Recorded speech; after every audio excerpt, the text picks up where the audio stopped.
See, most people think that human rights were invented by governments, philosophers, or religions. They weren't. Those institutions merely gave language to something deeper. The desire for human rights comes from something inside of us, something older than laws, older than nations. It comes from universal consciousness because once consciousness becomes aware of itself, it begins to recognize itself in others. And when you see that spark in someone, even someone completely different from you, you intuitively feel that person has value. That person should be treated with dignity. That person matters. That's not reason. That's not morality. That's awareness recognizing itself. It's the infinite recognizing itself across differences. But here's the problem. Consciousness doesn't just express the beautiful. Consciousness is not polite. It is not clean. It is everything. It will express itself in every form it can, from art to atrocity, from love to genocide. And that includes the people you find morally repugnant, such as child abusers, racists, terrorists, murderers, dictators, and people who make right-hand turns in slow motion. These people exist. They will always exist, not because they are glitches in the system, but because they are expressions of it.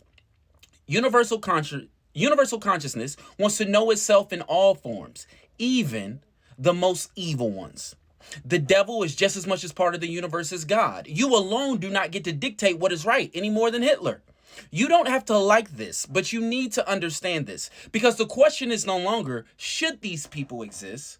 The question is, what right do they have to society? That's where justice begins.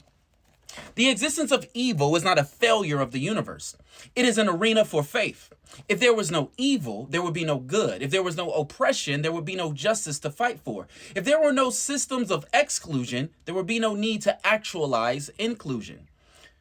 This is the paradox most people run from. They believe that the presence of evil is evidence that the world is broken. But the Overman sees something deeper.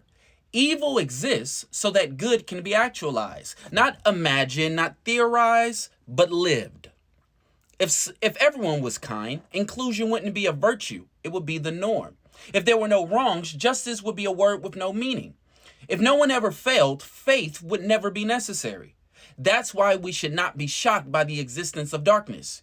We should be prepared to confront it, to stand against it, and use it as a contrast that makes goodness real.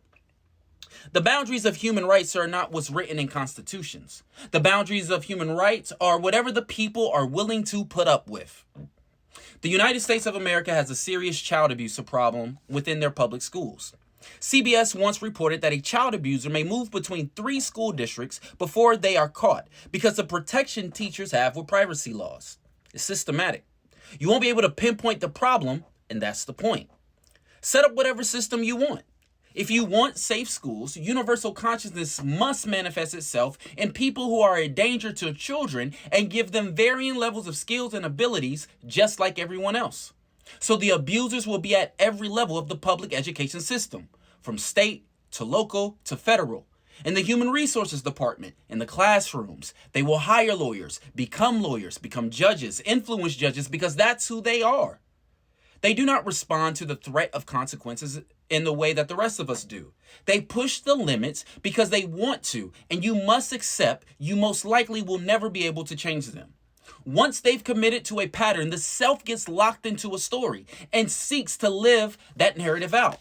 Go ahead, write laws. They will subvert the laws. They will change the laws. They will break the laws and dare you to catch them because universal consciousness does not reside in the government.